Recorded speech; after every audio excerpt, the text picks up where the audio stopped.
오늘 말씀은요, 솔로몬의 잠언입니다. 하나님을 믿는 모든 사람들이 생명의 길로 가야 하는데, 그 생명의 길로 가기 위해서는 하나님의 지혜, 즉 하나님의 말씀을 따라 살아야 할 것을 교훈으로 주고 있습니다.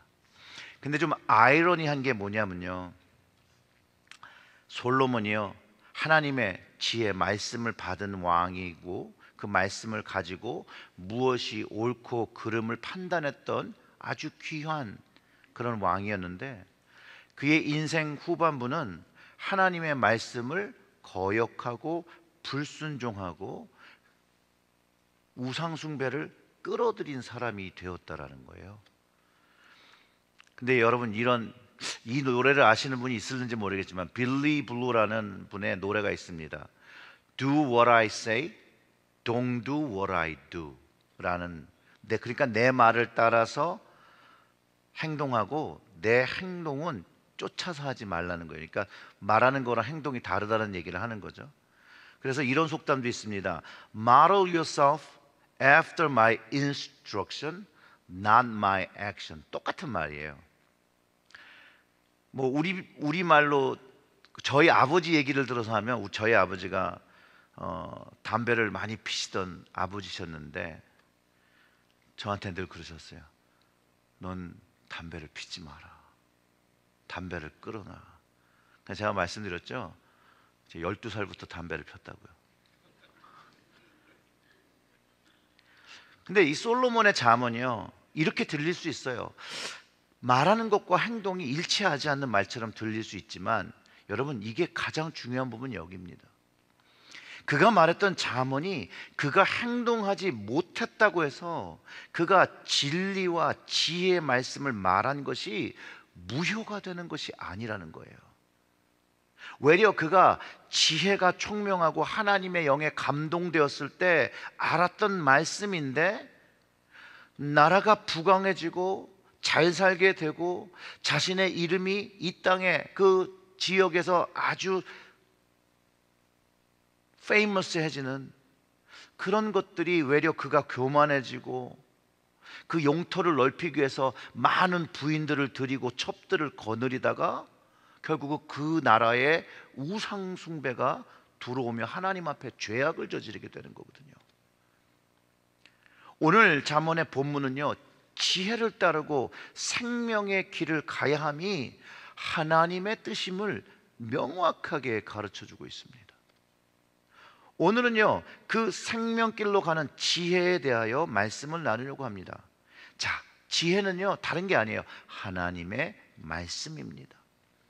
잠언 4장 10절부터 13절의 말씀은 지혜와 생명이 연결되어 있다는 거예요. 즉 하나님의 말씀과 생명이 연결되어 있다는 거예요. 창세기에서 하나님이 생명을 뭘로 창조하시죠? 말씀으로 창조하셨다는 거예요. 말씀으로. 아주 중요한 영적 포인트를 우리에게 가르쳐주고 있습니다. 그 말씀이 이렇습니다. 내 아들아 들으라, 내 말을 받으라. 그리하면 내 생명의 해가 길리라. 내가 지혜로운 길을 내게 가르쳤으며 정직한 길로 너를 인도하였은즉 다닐 때에 내 걸음이 곤고하지 아니하겠고 달려갈 때에 실족하지 아니하리라. 훈계를 굳게 잡아 놓치지 말고 지키라. 뭐라고요? 이것이 내 생명이니라. 이것이 내 구원이니라. 이렇게 말해주시는 거예요. 하나님의 말씀을 받고 그리하면 그 말씀을 잡아 놓치지 말고 지키면 그것이 생명이 되고 그것이 지혜를 따라가는 것이라고 말하고 있는 것이에요. 하나님께서 이 지혜의 말씀을 주셨는데 우리가 이 훈계를 디스리거드 하면 안 된다는 거죠. 간과하면 안 된다는 거예요. 그걸 잡아 놓치지 않도록 손을 피면 안 되죠. 그리고 그 말씀을 우리 마음에 새기고 행동할 때 하나님께서 계획하신 그 영원한 생명을 누리게 된다라고 하는 것이고, 그 하나님의 말씀이 바로 우리가 가지고 있는 성경의 말씀이라는 거예요. 성경의 말씀. 요한복음 17장 3절은요, 영생은 곧 유일하신 참 하나님과 그가 보내신 예수 그리스도를 아는 것이니라 이렇게 말합니다. 하나님과 예수님을 알 수 있는 지혜, 말씀을 온전히 이해할 때라는 거예요. 성경이 쓰여진 이유를 영생을 알게 하려 함이라고 가르쳐주고 있어요. 그리고 이 생명의 말씀을 이해하면 다닐 때 걸음도 곤고하지 않고 달려갈 때 실족하지 않는 것이라고, 이 말씀을 그러니 꼭 붙잡고 지키며 살라고 말해주고 있다라는 거예요. 사랑하는 성도 여러분, 하나님의 말씀이 내 삶을 살아가는 데 있어서 기준이 되어야 한다는 거예요. 기준이. 그리고 이 지혜의 말씀은 밖에 두는 것이 아니라는 거예요. 성경이 분명히 따로 이렇게 있지만 이것을 이렇게 두는 것이 아니라 이 성경의 말씀을 하나님의 말씀으로 마음에 두는 거예요. 붙잡는 거죠. 그것을 가슴 안에 새기는 것입니다. 그때 하나님의 역사가, 하나님의 능력이 내 삶에 경험되는 것이에요.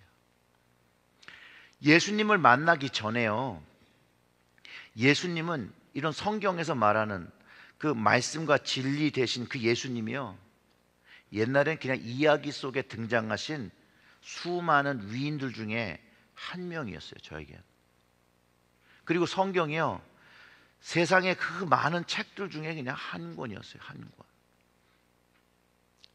예수님을 만나고 하나님을 알고 이 성경의 말씀이 어느 순간에 말씀 그대로 운동력이 있다는 것을 경험합니다. 이 말씀이 살아있다는 것을 경험하게 됩니다. 잠언 말씀에 내어 있는 그 내용처럼 때때로 힘들지만 하나님의 말씀을 받으면 힘을 얻어요. 분명히 어려운 길을 가는데 소망이 있음을 발견합니다. 그래서 실족하지 않고 실망하지 않고 그 길을 꿋꿋이 걸어가는 경험을 하게 된다는 거예요. 오늘 말씀을 나눈 다음에 이제 찬송을 하겠지만, 하나님을 만나고 나면 옛것이 지나가고 새사람됨을 경험합니다. 영생을 맛보고 주 안에서 살아가는 것을 체험하는 것을 우리가 고백하게 된다는 것이에요. 찬송 436장의 찬송이 나의 영적인 고백, 체험이 되어지는 것, 그것이 경험된다는 거예요. 그 찬송의 제목이 그거잖아요. 주 안에 새 생명을 얻으니 이전에 좋던 것이 이제는 값없고, 주 따라가는 길이 힘들고 어려워도 찬송을 부르며 뒤따라간다라고 고백하는 거죠. 하나님의 말씀을 새기니 나 이제 주님의 새 생명을 얻은 몸이라는 이 가사들이 우리의 신앙 고백이 된다는 거예요. 우리의 신앙 고백이. 사랑하는 성도 여러분, 이 찬송의 고백이 여러분들의 신앙 고백 되시기를 주님의 이름으로 축원합니다. 이 20절부터 27절의 말씀은 내 아들아 내 말을 주의하며 내가 말하는 것에 내 귀를 기울이라. 그것을 내 눈에서 떠나가게 하지 말며 내 마음속에 지키라. 그것을 얻는 자에게는 생명이 되며 그의 온 육체의 건강이 됨이라. 모든 지킬 만한 것 중에 더욱 내 마음을 지키라. 생명의 근원이 이에 남이라. 구부러진 말을 내 입에서 버리며 삐뚤어진 말을 내 입술에서 멀리하라. 내 눈은 바로 보며 내 눈꺼풀은 내 앞을 곧게 살펴 내 발이 행할 길을 평탄하게 하며 내 모든 길을 든든히 하라.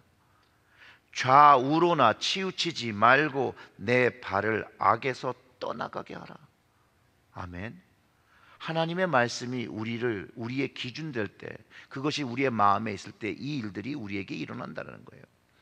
그러니 하나님의 말씀을 어디에 두고 지켜야 한다는 것입니까?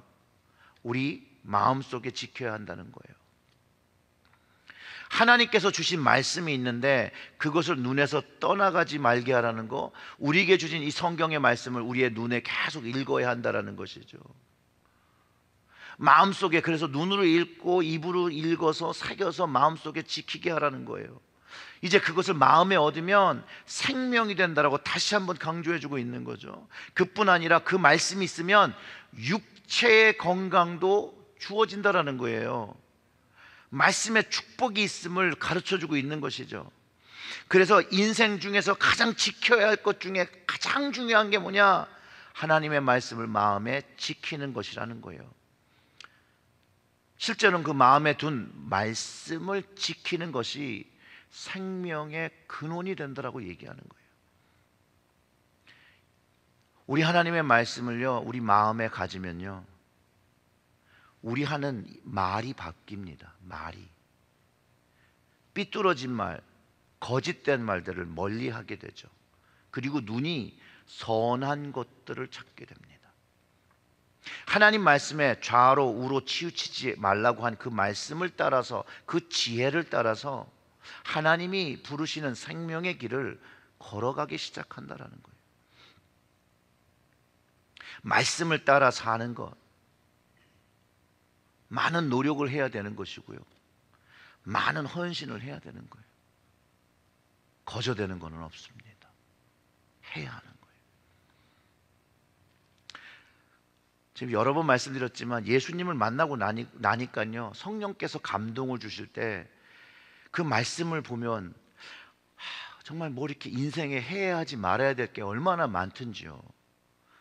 이것도 하면 안 되고 저것도 하면 안 되고, 이건 끊어야 되고 이건 먹지 말아야 되고 저것도 안 되고 저기 가면 안 되고 이렇게 말하면 안 되고, 진짜 안 되는 것 천지더라고요. 근데 제일 낭망스러운 건 뭐냐면 그렇게 알매도 불구하고 잘 안 된다는 거예요. 너무너무 그게 안 돼서 나는 왜 이럴까?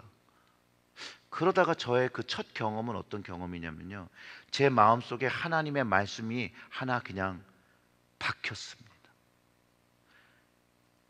은혜로 이 말씀 하나가 깊게 박혔는데 평생 그 말씀이 빠져나가지 않는 말씀이 하나 있어요. 그래서 가시처럼 꽂혀 있는데 인생의 어려움이 닥치고 힘듦이 닥칠 때마다 거기가 흔들리면서 그 말씀이 기억이 나요. 그냥 가시처럼 꼽혀 있으니까 거기가 흔들리니까 아프잖아요. 그래서 그 말씀을 기억하는데, 그 말씀이 로마서 5장 8절의 말씀입니다.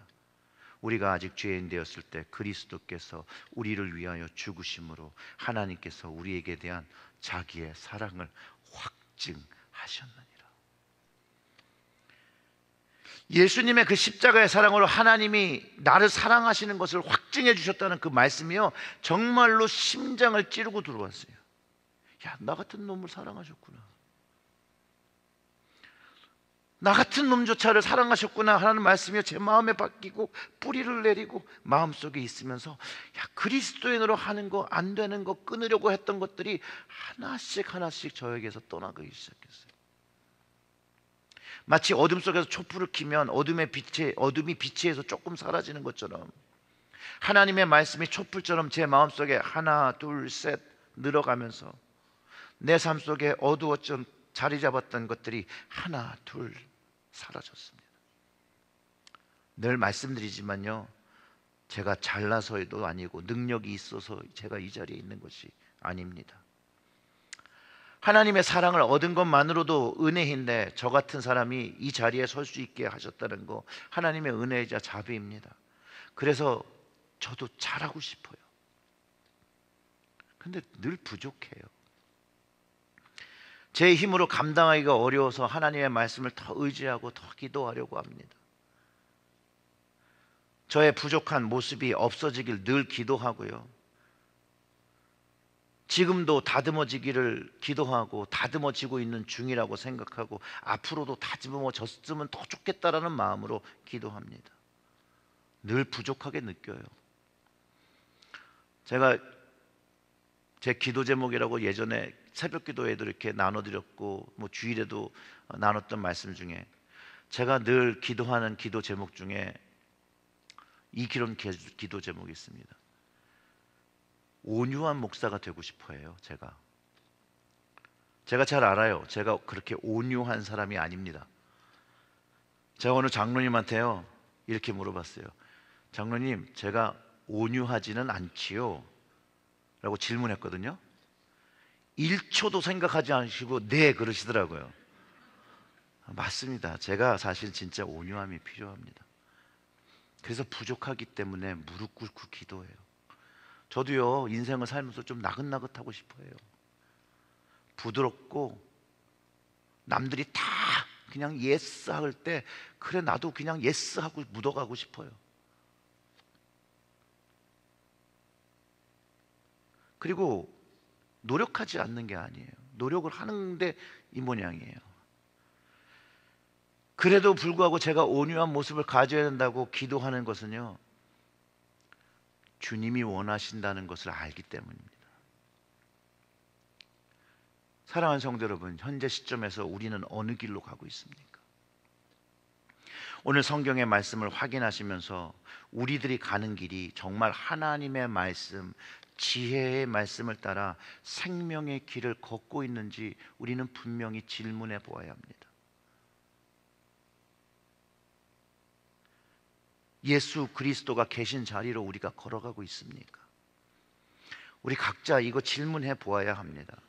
제가 거듭 말씀드리지만 제가 스스로 완전하거나 신앙적으로 특출나서가 아니라 저는 제 신앙의 양심으로 현재 연합감리교회 교단과 우리 연회의 방향은 성경이 가르쳐주는 그 성경적인 길을 가는 것이 아니라고 판단을 합니다. 그래서 하나님의 말씀을 가감없이 하고 하나님 말씀을 인정하고 고백하는 길로 가야 한다라고 저는 말씀을 드리는 것입니다. 어떤 분은 제가 탈퇴해서 교단 변경을 원하는 것이 의로운 척을 하는 것이라고 말했다라고 합니다. 그분께 정말 감사드립니다. 제가 부족하고 흠이 많은 걸 알지만 그래도 의로운 길을 가고 있음을 다시 한번 상기시켜 주시는 것 같아요. 저는 의로운 사람이 아닙니다. 죄인이죠. 이 자리에 설 때마다 너무나도 부끄러워서 이 자리 서고 싶지 않을 때가 참 많습니다. 그래서 하나님 말씀이 더 필요하고 더 온유해져야 된다고 생각하고 그리고 그것을 지키려고 합니다. 남들이 다 안 지키고 아니라고 해도 하나님 말씀이면 예라고 해야 되는 것이라는 거죠. 교단 탈퇴와 변경은요, 성경적 신앙을 가장 잘 지킬 수 있는 최선의 방법이라고 저는 저의 목회 22년의 경험으로 주님을 안 그 순간부터 그 모든 경험은 21년이 훨씬 넘지만 알 수 있는 것이에요. 물론 우리 모두가 다 각자 스스로가 결정하는 거예요. 그리고 저도 그 결정에 따를 예정입니다.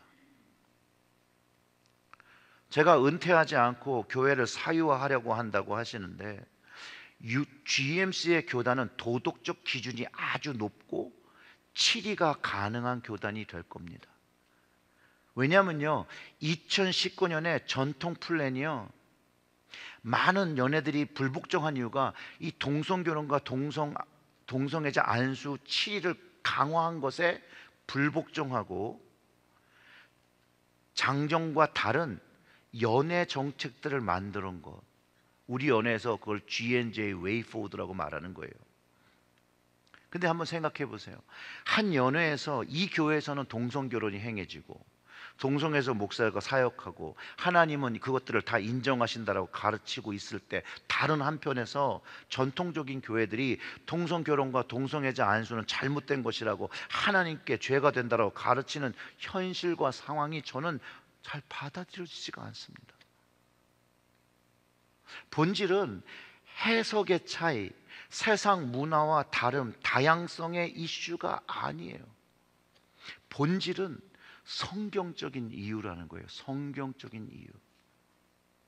성경의 말씀을 하나님의 말씀으로 그대로 받아들이지 못하고 다른 해석과 다른 적용을 하기 때문에 일어나는 일들이라는 거예요. 그래서 탈퇴하는 것이 체리힐교회 재산을 GMC로 옮기는 것이 아니에요. 체리힐교회가 진짜로 이제 이 모든 것들을 소유하기 시작하는 거예요. 연회의 것이 아니에요. 어제 비디오를 보셔서 알겠지만 여러분들이 우리 교회라고 했던 이 교회가 연회 거였어요, 여태까지. 근데 그것이 이제 여러분들의 것들이 되는 거예요. 그러니까 이거 가지고 호도하지 마시고 하나님 말씀만 좀 집중했으면 좋겠습니다. 여러분, 신앙생활을 하다 보면 목사와 문제가 있을 수도 있습니다. 교회 장로들과 권사들과 불편함이 있을 수도 있습니다. 분쟁이 있을 수도 있고요. 싫어할 수도 있어요. 그러나 이런 인간적인 이유들 때문에 또 부족한 저 때문에 하나님의 말씀으로 세워야 할 교회의 미래를 결정하는 데에 반대의 이유가 돼서는 안 된다라는 거예요. 교단과 연회가 하나님 말씀 위에 있는 것이 절대 아닙니다. 이 큰 돈을 왜 내고 나가나? 돈이 체리힐 교회의 미래를 결정하는 데 장애가 돼서는 안 됩니다. 하나님의 말씀만이 체리힐 교회의 미래를 결정하는 기준이 되어야 한다는 거예요. 탈퇴 비용을 지불하고 갚아내려면 물론 재정적으로 어렵겠죠. 더 긴축해야겠죠. 그렇게 살림을 해야 될 겁니다. 여러분, 정말 교회가 정말로 어려워지면 절에도 월급을 받지 않지 않겠습니까? 그게 뭐가 그렇게 중요합니까? 하나님 교회를 세우는데. 탈퇴 결정에 대한 저의 책임을 저도 질 거예요. 또한 저와 다소 불편한 점이 있고 제가 부족한 점이 마음에 들지 않더라도 제발 지금은요, 성경의 본질을 가지고 여러분들의 체리힐 교회 미래를 결정해 주시기를 부탁을 드립니다. 그리고 저는 좀 신세대 목사라서요, 이전에 선배님 목사님처럼 그렇게 오래 목회할 계획은 없습니다. 다른 장로교회 은퇴 목사님들이 일으키는 그런 문제 만들지 않을 거예요. 깨끗하게 좀 나중에 은퇴할 거예요. 물론 믿고 안 믿고는 여러분들의 몫이죠. 저는 기도하기는요, 하나님이 뜻이 있는 곳에서 목회를 열심히 하고 싶어요. 그리고 하나님의 뜻을 바꾸시면 사람들이 아무리 붙잡아도 가야 되는 것을 아는 목사입니다. 그러나 이런 연회 탈퇴의 문제로 지금 우리들의 이 모든 시간과 힘을 낭비하지 말고, 시간 낭비하지 말고 본질적인 사역, 하나님의 말씀을 전하고 전도와 선교와 영혼 구원에 집중하길 바라는 것이 저의 진심입니다. 저의 전통적인 신앙 양심은요, 동성 결혼과 동성애자 목사 안수는 성경에 위배되는 것입니다. 세상이 변화하고 법이 바뀌었다고 해서 하나님의 말씀을 바꾸려고 해서는 안 됩니다. 여러분, 탈퇴를 결정하는 본질은요, 성경의 말씀을 보존하기 위함이에요. 새벽 기도회 때도 말씀을 나눴지만 우리가 세상 속에 살고 있어요. 이런 문화 속에 살고 있고 이런 세상 법 테두리 안에 살고 있어요. 그렇기 때문에 우린 세상의 영향을 받을 수밖에 없어요. 그래서 유혹도 많아요.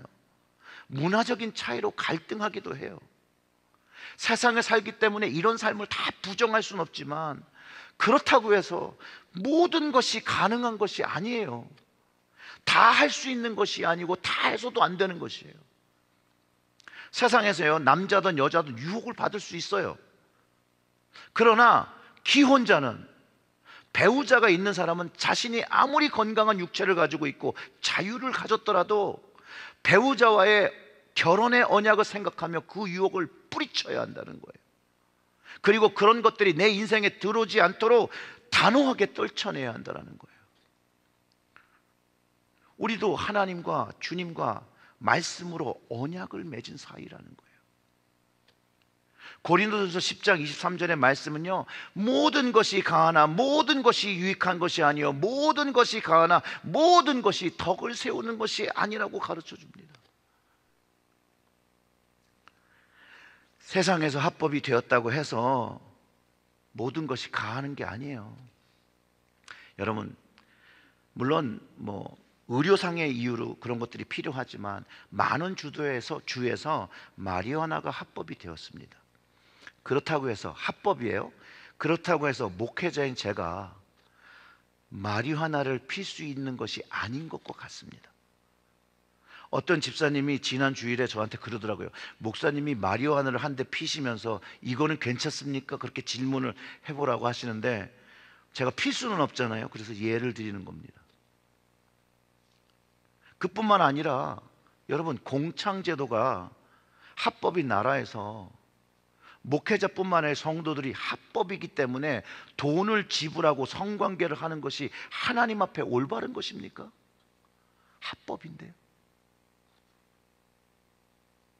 세상에서 동성결혼이 합법이 되었지만 하나님의 말씀을 받은 이들 크리스찬들에게는 이게 합법일 수가 없다라는 거예요. 왜냐하면 우리가 세상 속에 살지만 여전히 하나님의 자녀로 하나님의 세상 안에서 섭리 안에서 이 말씀을 붙잡고 지키며 마음에 새기며 살아야 하기 때문이라는 거예요. 제가 이런 말씀을 드려야 하는 이유는요, 성경적인 결정들을 우리가 해야 된다는 얘기를 말씀드리는 겁니다. 그리고 한번 이렇게 생각해 보세요. 목회자로서 이런 시기와 이런 세상의 사태를 방관하지 않고 여러분들에게 하나님의 말씀을 듣고 스스로 하나님 앞에 결정하시라고 말씀을 드려야 하는 거죠. 이런 시기에 담임 목사가 자기의 신앙과 방향을 말하지 않고 가만히 있는 건요, 이건 담임 목사로서 하나님 앞에 직무유기를 하는 거라는 거예요. 그리고 제일 감사하는 건요, 이랬던 저랬던 우리 다음 주, 이번 돌아오는 주 토요일이 되면 투표가 끝나고 어떤 방향이 결정되던 이제 이게 끝나는구나. 그리고 복음 사역에 집중할 수 있겠다는 것이 제 가장 감사한 제목입니다. 여러분들도 모두가 체릴제일교회를 다 사랑하게 계시겠지만 체릴제일교회에서 가장 오래되신 또 사랑하시고 헌신해 오신 분이 저에게 편지를 한 통 보냈습니다. 이 어르신이 얼마나 걱정이 되셨는데 어제 새벽에 그 먼 길을 운전해서 그 연세에 참석하신 것을 보고 제가 참 많이 울컥하고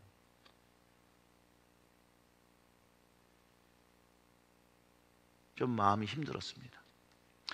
원로 장로님이신 김재균 장로님께서 저에게 짧은 편지를 보내오셨고 제가 읽은 후에 전화를 드리고 교우들과 나누겠다고 허락을 받고 오늘 읽어드리고 설교를 마치도록 하겠습니다. 그 편지에 제목이 있더라고요. 양자택일의 기로에 선 감리교회라고 이렇게 제목을 하시고 제가 읽어드릴게요. 주님의 은혜와 사랑으로 기적 같은 일을 보여주신 교회가 체릴제일교회입니다. 46년 전에 7명의 교인으로 시작했던 교회가 100배로 증가했고 빈손지고 새빵살이 하던 교회가 수백만 불이 되는 교회의 주인이 되었습니다. 46년 전에 그 당시 연회 건물의 한 작은 방에서 접는 의자를 일일이 펴며 예배를 드리고 예배가 끝나면 의자를 다시 접어서 한쪽 벽에 치워 놓아야 했습니다. 그때 현재 본당 건물 창문을 통해 바라보면서